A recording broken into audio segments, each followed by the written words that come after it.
നമ്മൾ മികച്ചതാണെന്നും നമ്മളുടെ ജീവിത നിലവാരം മികച്ചതാണെന്നും നമ്മൾ അവകാശപ്പെടുന്ന സമയത്ത് നമ്മൾ ചിന്തിക്കേണ്ട ഒരു കാര്യം, നമ്മളെക്കാൾ മികച്ച ജീവിത നിലവാരം പുലർത്തുന്ന ആൾക്കാർ ഈ ഭൂമിയിൽ ഉണ്ടെന്നുള്ളതാണ്. ഇത് മറിച്ച് സംഭവിക്കാം. നമ്മൾ മോശക്കാരനാണെന്ന് ചിന്തിക്കുന്ന സമയത്ത് നമ്മളെക്കാൾ മോശമായ സാഹചര്യത്തിൽ ജീവിക്കുന്ന ആൾക്കാരും നമുക്ക് ചുറ്റിനുമുണ്ട്. ഇതൊരു യാഥാർത്ഥ്യമാണ്. നമ്മൾ മികച്ചതാണെന്നും മോശക്കാരനാണെന്ന് നമ്മൾ കണ്ടെത്തുന്നത് നമ്മളുമായി അല്ലെങ്കിൽ നമ്മളുടെ ജീവിത നിലവാരമായിട്ട് മറ്റൊരാളെ അല്ലെങ്കിൽ മറ്റൊരാളുടെ ജീവിത നിലവാരത്തെ നമ്മൾ തട്ടിച്ചു നോക്കുമ്പോഴാണ്, അവർക്ക് എന്നേക്കാൾ കൂടുതലുണ്ട് എന്ന് ചിന്തിക്കുമ്പോഴാണ് എനിക്ക് ദുഃഖം ഉണ്ടാകുന്നത്. നിങ്ങൾ ഈ കമ്പാരിസൺ ചെയ്യുന്നത് നിങ്ങളുടെ പ്രോഗ്രസിന് വേണ്ടിയിട്ടാണെങ്കിൽ അതൊരു മികച്ച തീരുമാനമാണ്. പക്ഷേ അത് നിങ്ങളെ സങ്കടപ്പെടുത്തുന്നുണ്ടെങ്കിൽ അത് തികച്ചും തെറ്റാണ്.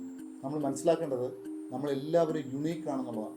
ഞാനും നിങ്ങളും എല്ലാം യുണീക്കാണ്. ഒരു വൃക്ഷത്തിലെ ഇലകൾ പോലും ഡിഫറെൻ്റ് ആണ്.